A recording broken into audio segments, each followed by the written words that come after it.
Assalamualaikum warahmatullahi wabarakatuh. Alhamdulillahirabbil alamin. Wassalatu wassalamu ala sayyidil mursalin wa ala alihi wa sahbihi ajma'in. Rabbi syrah li sadri wa yassir li amri wahlul 'uqdatam min lisani yafqahu qawli. Subhanaka la ilma lana illa ma 'allamtana innaka antal alimul hakim. Wala haula wala quwwata illa billahil aliyyil azim. Syukur alhamdulillah, bersua kembali kita untuk minggu ini di Manis FM dalam program Talaki Safinatun Najah menggunakan kitab Safinatun Najah. Hari ini hari Jumaat. Sebagai hari ilmu di Manis FM, setiap jam 6 petang kita akan bersama-sama menimba ilmu pengetahuan dalam soal agama. Kita juga sekarang ini bersiar langsung di Facebook Manis FM. Dan anda semua boleh kongsikan live tersebut bersama yang lain. Semoga segala ilmu yang saya kongsikan dapat kita sama-sama amalkan. Jadi insya-Allah untuk petang ini akan menyambung pembicaraan rukun iman yang keenam. Pembicaraan rukun iman yang keenam menggunakan kitab Safinatun Najah. Kitab Safinatun Najah ada 2 edisi, ada hak Jawi dan ada hak Rumi. Jadi hak Jawi tu saya boleh beritahu muka surat lah. Hak Rumi tu kalau sidang pendengar menggunakan kitab idaman penuntut hak Rumi kena tanda sendirilah. Jadi hak kitab idaman penuntut kitab Safinatun Najah muka edisi Jawi muka surat 2 baris bawah sekali. Muka surat 2 baris bawah sekali. Qala al-muallifu rahimahullahu ta'ala wa nafa'ana bi'ulumihi amin. Wa bil qadri khairihi wa syarrihi minallahi ta'ala. Terjemahannya, dan keenam daripada 6 rukun iman, percaya pada takdir Allah Subhanahu wa ta'ala. Percaya kepada qadar dan takdir Allah Subhanahu wa ta'ala. Baiknya, baik qadar takdir, baik iaitu iman dan ketaatan, dan jahatnya, jahat qadar takdir, jahat ni kufur dan kemaksiatan. Perkara baik, perkara jahat daripada Allah Subhanahu wa ta'ala.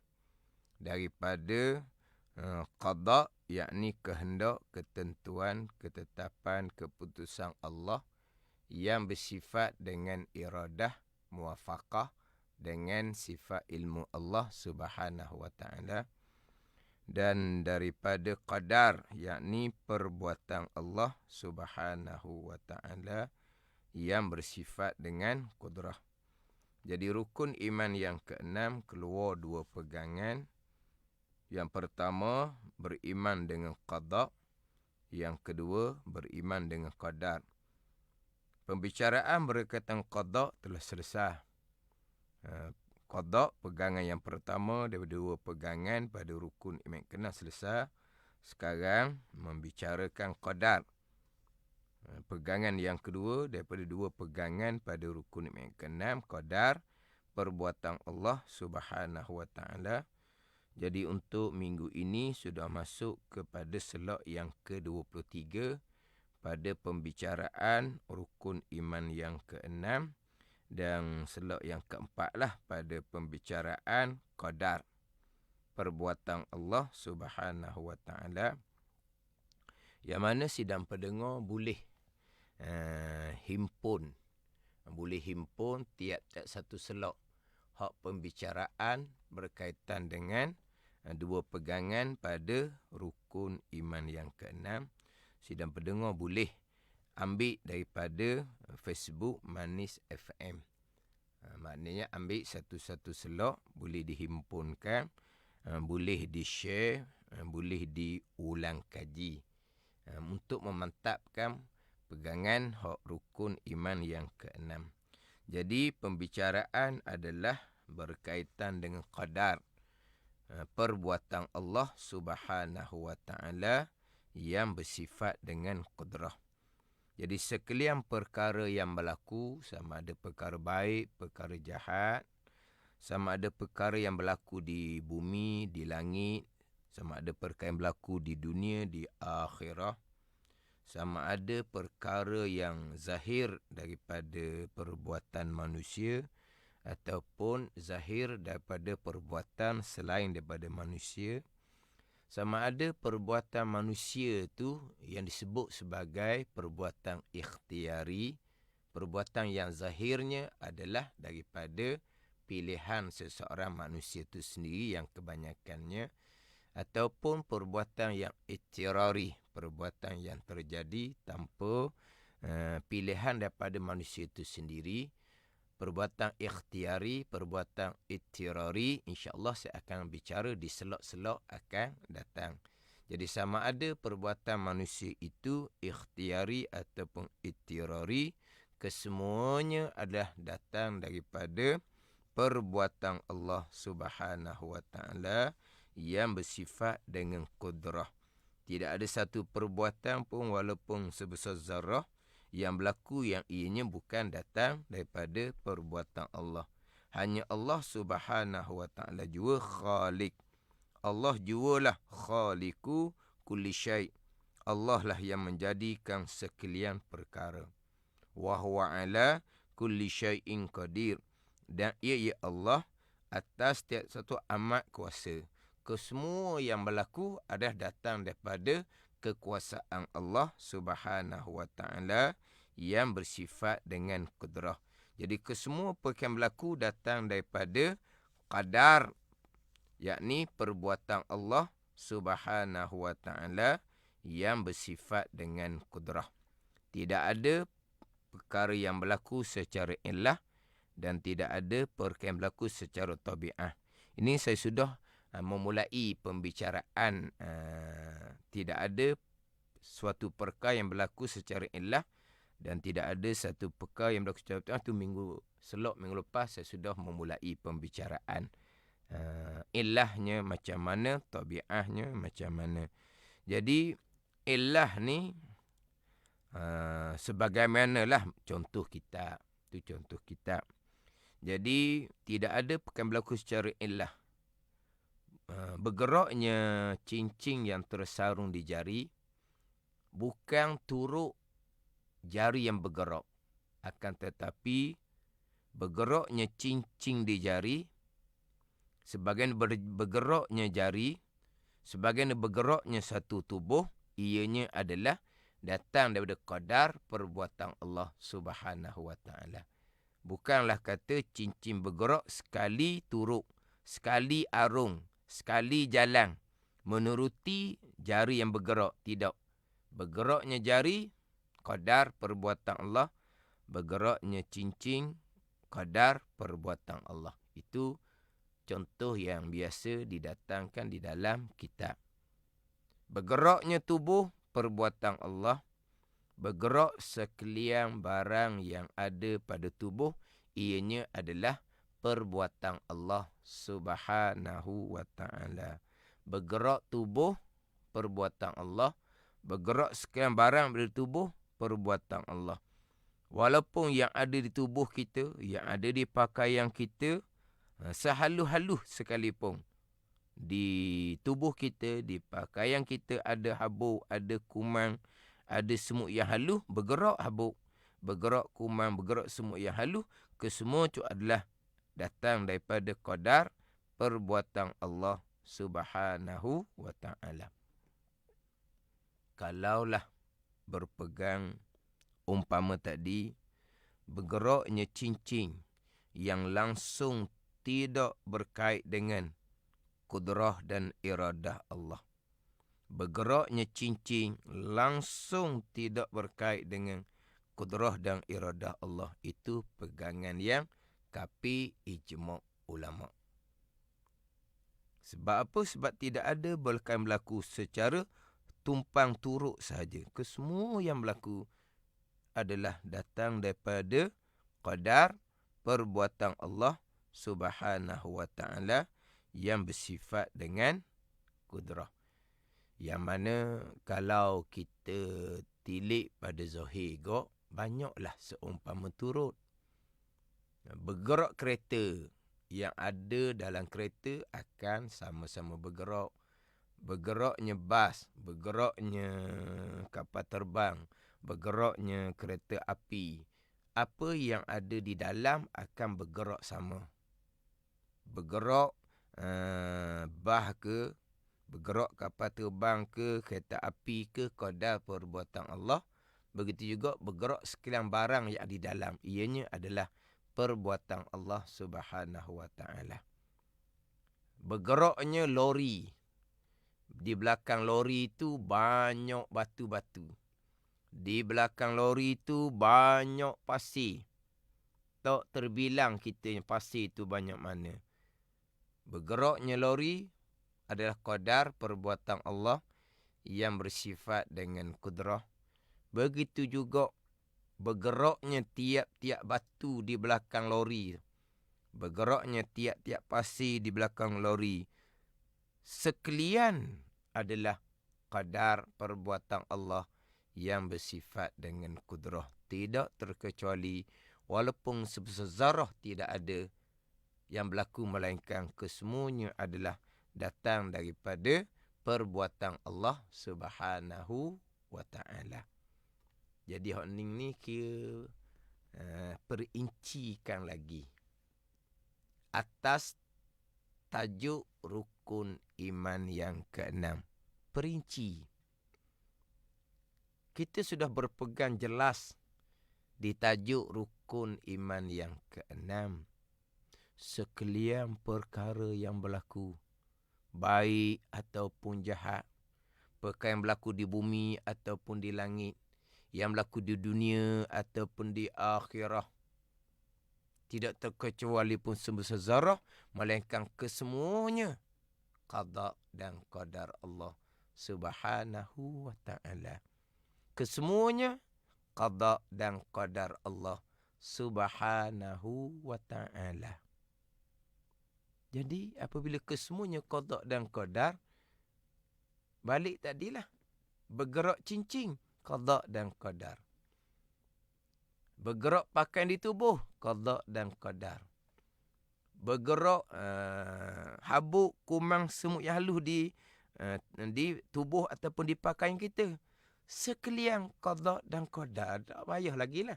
Tapi diperincikan. Takut kita sekalian.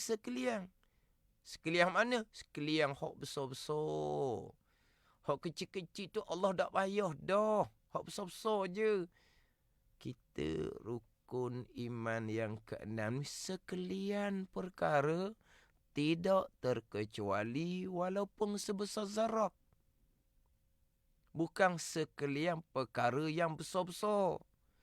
Sekalian perkara tidak terkecuali walaupun sebesar zarah. Zarah ni atom yang tidak boleh dibahagi. Mana zarah ni lebih kecil daripada habuk, lebih kecil daripada kuman, lebih kecil daripada semut yang halus. Sebesar zarah pun tidak ada, melainkan kesemuanya yang berlaku qada dan qadar Allah Subhanahu wa ta'ala. Jadi gerak diam yang halus-halus macam mana pun qada dan qadar Allah Subhanahu wa ta'ala. Jadi memperjelaskan lagi. Hak rukun iman yang keenam, yang mana secara umumnya lah kita ni orang Islam yang warisi daripada ibu bapa telah diajar kepada kita rukun iman yang keenam, mula-mula hafaz. Tapi bila kita ingat akan keenam-enam rukun iman, tak ingat kita bila kita ingat. Ingat-ingat kita tahu dah. Kita hafal dah. Kemudian sedikit demi sedikit kita diperjelaskan hak berkaitan dengan keenam-enam rukun iman, termasuk rukun iman yang keenam. Apa dia? Sekalian perkara yang berlaku datang daripada qada dan qadar Allah. Habis. Cukup. Sekalian perkara yang berlaku qada dan qadar Allah Subhanahu wa ta'ala. Terdetik di hati kita qada dan qadar Allah Subhanahu wa ta'ala. Berkelip mata yang memandang, yang kita tidak perasan, berkelip. Qada dan qadar Allah Subhanahu wa ta'ala. Bergeraknya nadi kita, qada dan qadar Allah Subhanahu wa ta'ala. Setiap saat orak dalam tubuh kita mengalir, setiap saat organ-organ penting dalam tubuh kita berfungsi, mengalirnya darah, berfungsinya organ-organ dalam tubuh kita. Sekalian qada dan qadar Allah Subhanahu wa ta'ala.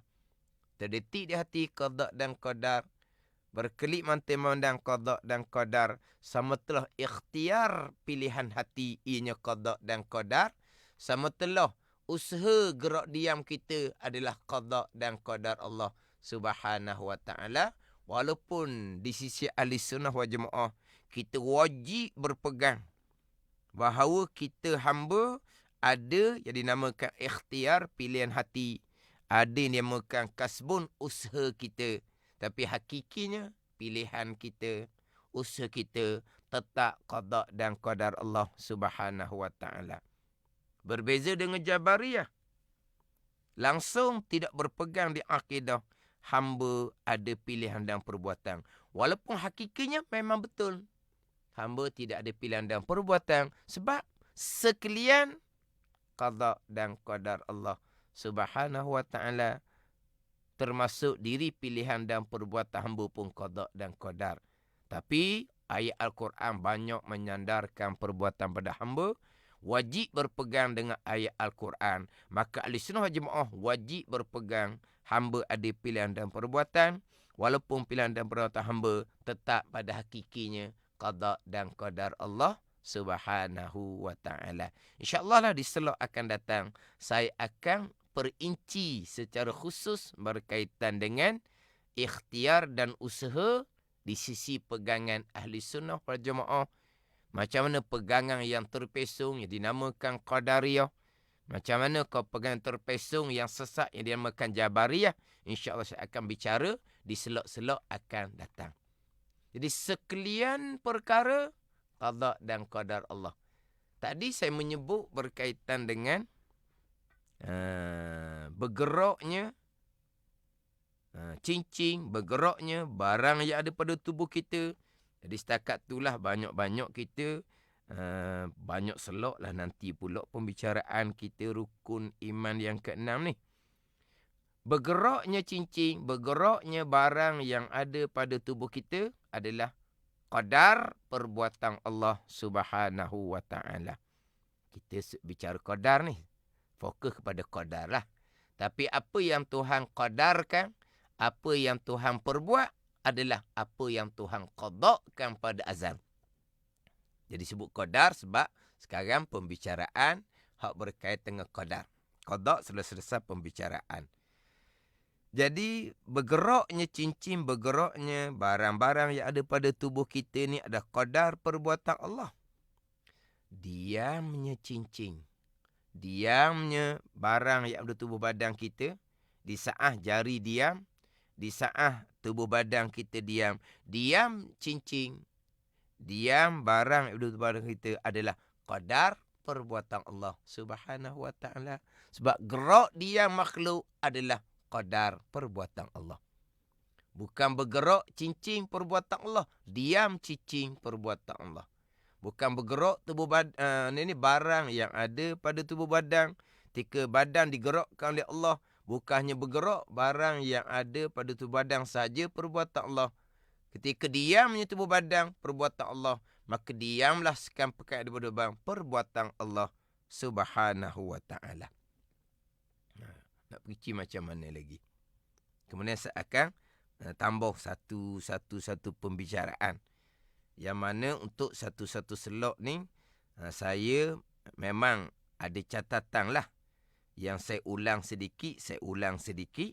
Kemudian saya akan menambah pembicaraan untuk satu-satu slot. Saya akan menambah pembicaraan untuk satu-satu slot. Sebab saya ada catatan satu-satu pembicaraan yang telah lalu.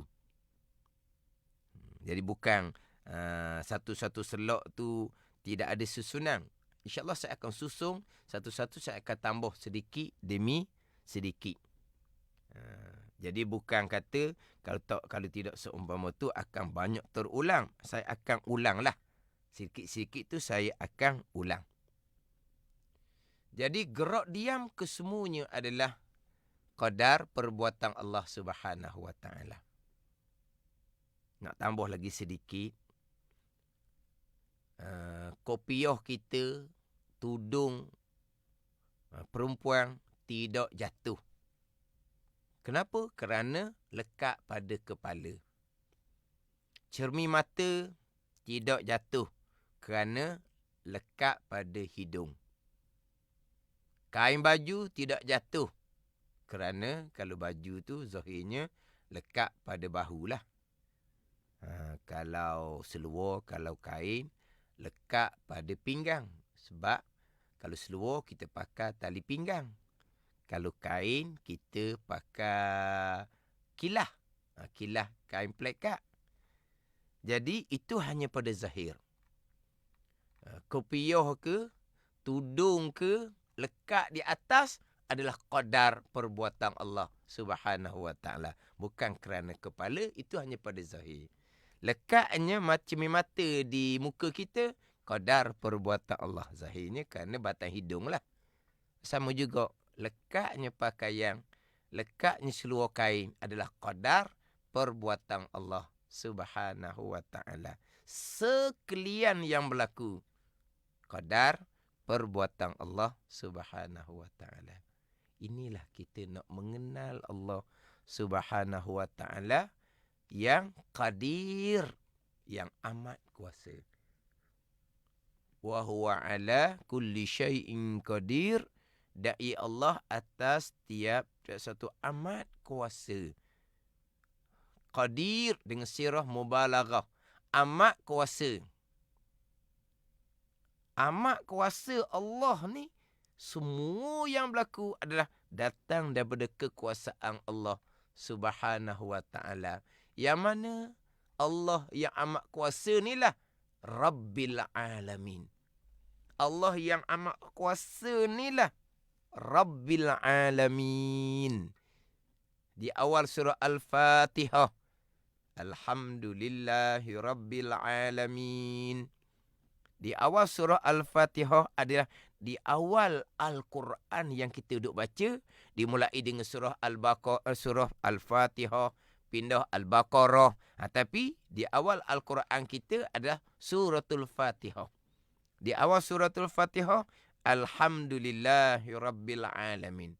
Allah Rabb, Tuan bagi sekalian alam. Allah Tuan. Yang berlaku kesemuanya adalah datang daripada Allah sebagai Rabbil Alamin. Allah yang qadir, yang amat kuasa.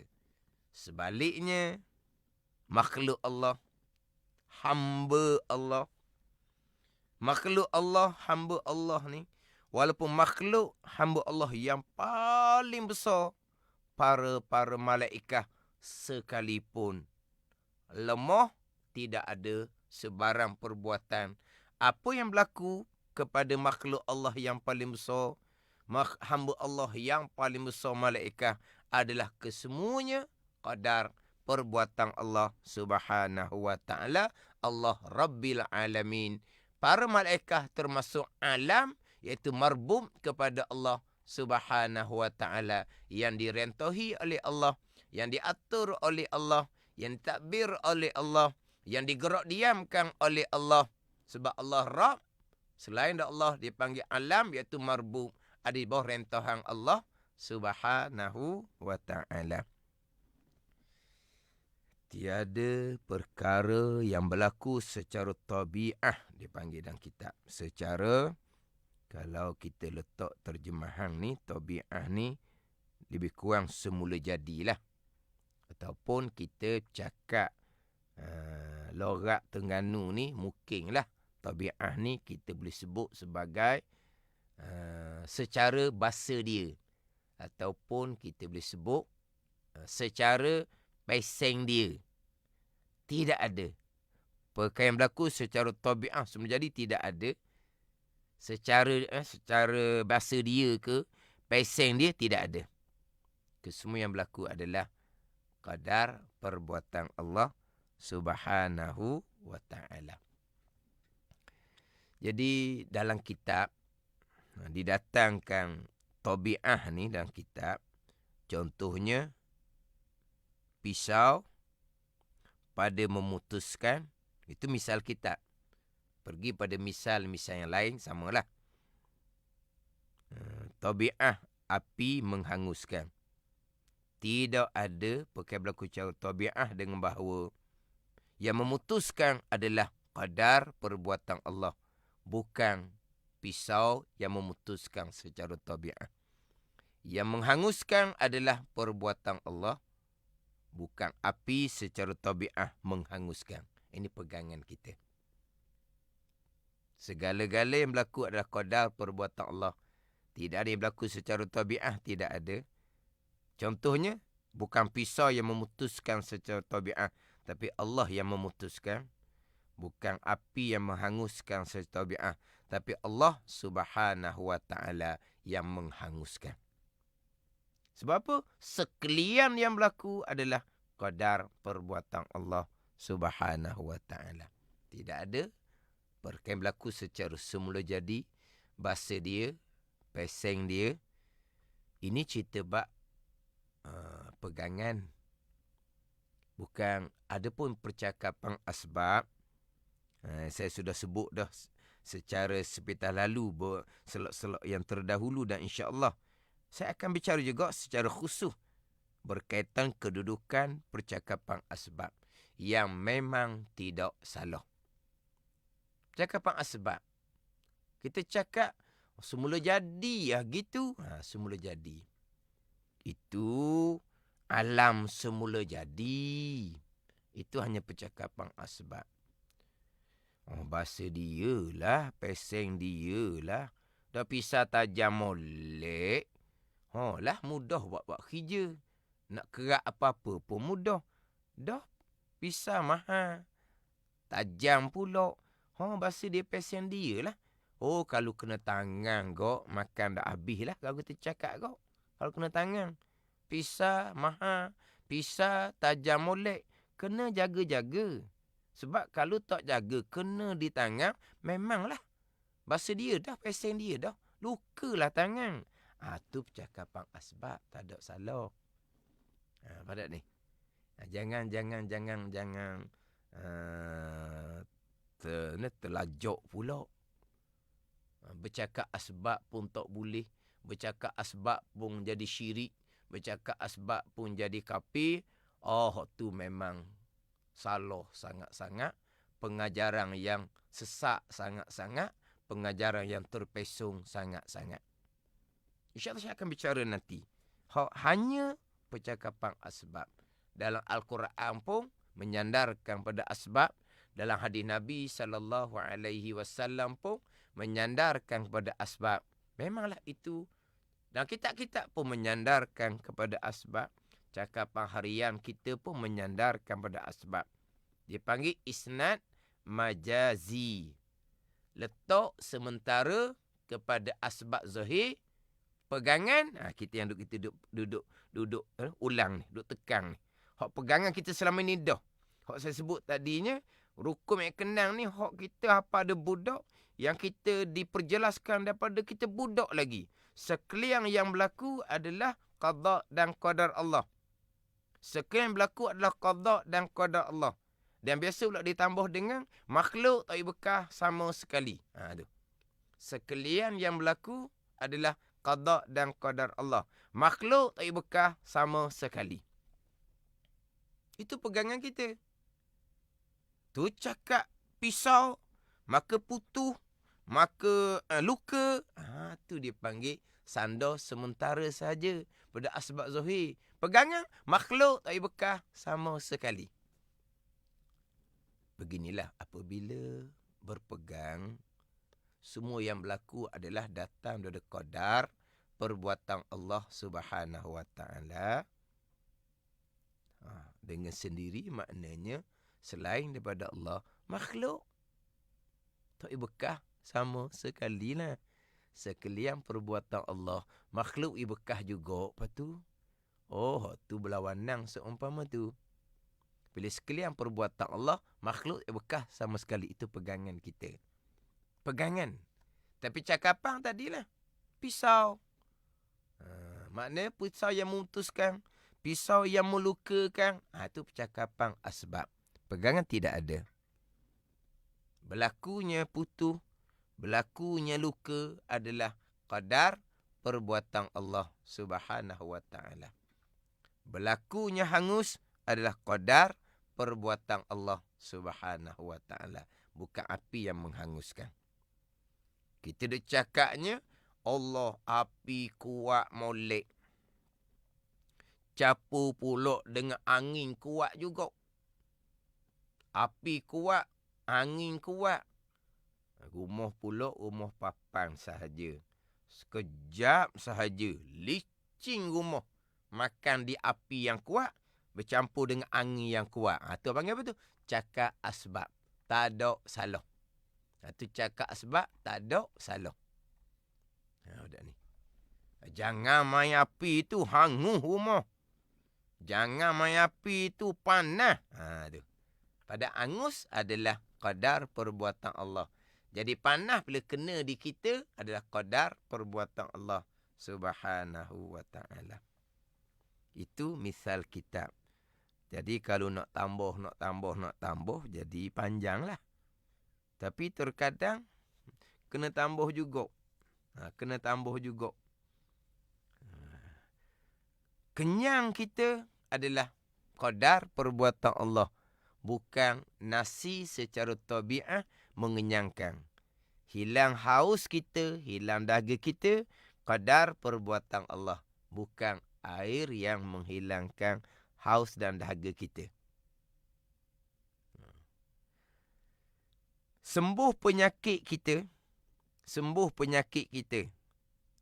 Asalnya pening kepala. Kemudian kita telan Panadol suti. Maka hilang pening kepala. Hilang pening kepala, sembuh di penyakit kita adalah qadar perbuatan Allah Subhanahu Wa Taala. Bukan obat, bukan Panadol secara tabiat yang menyembuhkan, yang menghilangkan pening kepala. Makna itu adalah qadar perbuatan Allah Subhanahu Wa Taala. Tapi kalau cakap asbab, Allah hari ni kena selera molek. Makan pun jadi tambah makan. Allah kenyang molek. Kenapa? Kerana makan banyak tambah. Kenyang. Tu hanya cakap asbab. Minum air. Dahaga tadi. Jumpa air. Kena air segelas. Allah lega-lega sungguh. Hilang dahaga. Hilang haus. Hilang kering tekuk. Kenapa? Kerana air. Itu hanya cakap asbab. Telan Panadol sutir, hilang pening kepala. Macam pening kepala tu macam cabut gitu je daripada kepala. Lepas telan Panadol sutir. Pening kepala hok tadi tu macam cabut, buang gitu je. Oh, maknanya Panadol ni Panadol hok, dia panggil apa ni? Hok dos tinggi ke, hok power tinggi ke. Sebutlah macam mana pun. Dos dia tinggi, power dia besar. Hok jenis Panadol yang kuat ke, cakap lah. Itu cakap asbab. Pegang kita tak gerak dah. Sekalian qadar perbuatan Allah Subhanahu wa ta'ala. Kena cocok sejarum daripada ngokor sakit orat. Lepas kena sejarum, jalan tu tak ada rasa apa dah. Tak ada rasa dah sakit orat. Lepas cocok sejarum. Itu hanya sandar kepada asbab. Hak tu tak salah hak tunya. Jangan kita mempertikaikan tauhid, iman, akidah seseorang hanya kerana percakapan sandar kepada asbab. Ini saya akan perinci di selok-selok akan datang.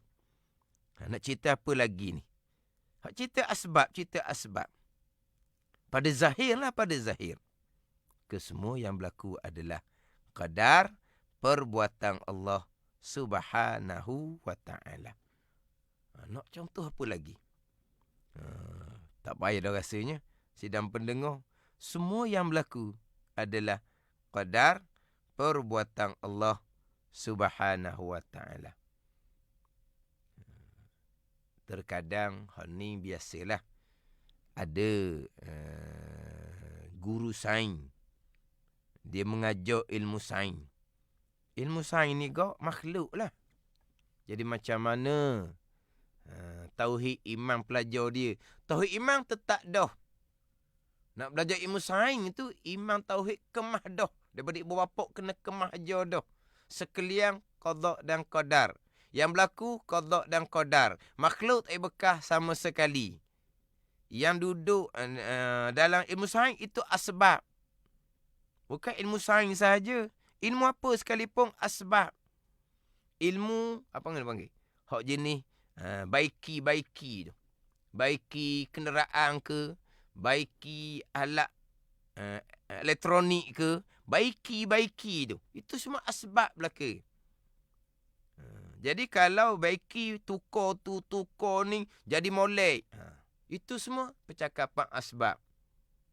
Apa yang berlaku ketika buat kajian sains, itu qadar perbuatan Allah. Kenderaan jadi molek ke, qadar perbuatan Allah. Barang elektronik jadi molek boleh pakai kembali, qadar perbuatan Allah Subhanahu wa ta'ala. Bukan ilmu sains sahaja, semua ilmu sama. Sandar kepada makhluk, sandar pada asbab. Tidak salah. Contohlah, kalau masuk kelas pertanian contohnya. Kalau masuk kelas pertanian, apa guru kelas pertanian ajar? Dia ajar cara bertanam lah. Dengan bicara benihnya, dengan bicara bajanya, dengan bicara siram airnya, dengan bicara kesesuaian tanahnya. Tak ada sebut qada. Tu cerita asbab zahir, tak ada salah. Tapi pegang kitanya, wa imma benih, wa imma baju, wa imma siram air, wa imma jenis tanah. Semua yang berlaku adalah qadar perbuatan Allah Subhanahu wa ta'ala. Makhluk tak bekas sama sekali. Itu je lah pegangan kitanya. Sama juga orang yang masuk kelas masak-memasak. Apa cikgu dia ajar? Cikgu dia ajar bahan. Bubuh gula, bubuh garam, bubuh itu, bubuh ini. Maka masakan pun jadi sesedap rasa. Disebut tak qadar perbuatan Allah? Tak sebut. Itu hanya cerita asbab. Cerita adah dia begitu. Asbab sahaja. Tapi yang menjadikan masakan tu sesedap rasa ke apa ke, qadar perbuatan Allah. Makhluk tak bekas sama sekali. Jadi panjang. Tak ada cerita ilmu sains. Kalau kita masuklah kelas jahitan. Masuk kelas jahitan. Kalau cikgu kelas jahitan ajar macam mana? Dengan mesin jahitnya, dengan jarumnya, dengan benangnya, dengan guntingnya. Jarum, benang, gunting. Jarum begini. Benang begini. Gunting begini. Tapi yang berlaku, pegangan kita tetap dah sekalian adalah qadar perbuatan Allah Subhanahu wa ta'ala yang bersifat dengan kudrah. Hak sandar kepada apa-apa sekalipun, sandar pada makhluk hanyalah sandar kepada asbab zahir sahaja. Pegangan sekalian berlaku adalah qadar perbuatan Allah Subhanahu wa ta'ala yang bersifat dengan kudrah. Tidak ada perkara yang berlaku secara tabi'ah, secara semula jadi, secara bahasa dia, secara pesen dia tidak ada. Makhluk tak bekas sama sekali. Semua yang berlaku adalah qadar perbuatan Allah Subhanahu wa ta'ala yang bersifat dengan kudrah. Ini kita bicara hak akidah kita. Kemudian macam mana pula kedudukan mereka yang berpegang sesuatu berlaku secara tabi'ah, secara semula jadi. InsyaAllah akan panjang sedikitlah pembicaraan berkaitan dengan mereka yang berpegang sesuatu berlaku secara tabi'ah. Hak percakapan tu percakapan, tapi hak pegangan tu. Sebab kalau tidak ditanamkan dengan akidah rukun iman ke-6, sekalian berlaku ada qadar perbuatan Allah, akhirnya akan berpegang sebagaimana zahir. Zahir adalah perbuatan makhluk. Memanglah bercakap pun perbuatan makhluk. Zahir pun perbuatan makhluk. Kalau tidak disertakan dengan penekanan iman akidah daripada budak, rukun iman yang ke-6-nya tidak dipedulikan, hanya hafal sahaja tidak diperjelaskan, mulut sebut sekalian, yang berlaku adalah qada dan qadar. Di pegangan tidak ada wal-iyazabillah. Ini golongan-golongan yang tidak beriman dengan qada dan qadar Allah, golongan yang tidak terpesong dalam agama Allah Subhanahu wa ta'ala. Sebab pada zahir memanglah daripada budak lagi kan. Lapar, cari mak isap susu. Besar sikit lapar, cari makanan dapur. Lepas isap susu, kenyang. Lepas makan dapur, kenyang. Kalau main lama-lama, tak ingat ke makan, kita mengadu lapar, mak kata lalu lah. Lapar lah. Main je. Tak ingat ke makan. Tu. Cuma asbab belaka. Dan zahirnya begitu.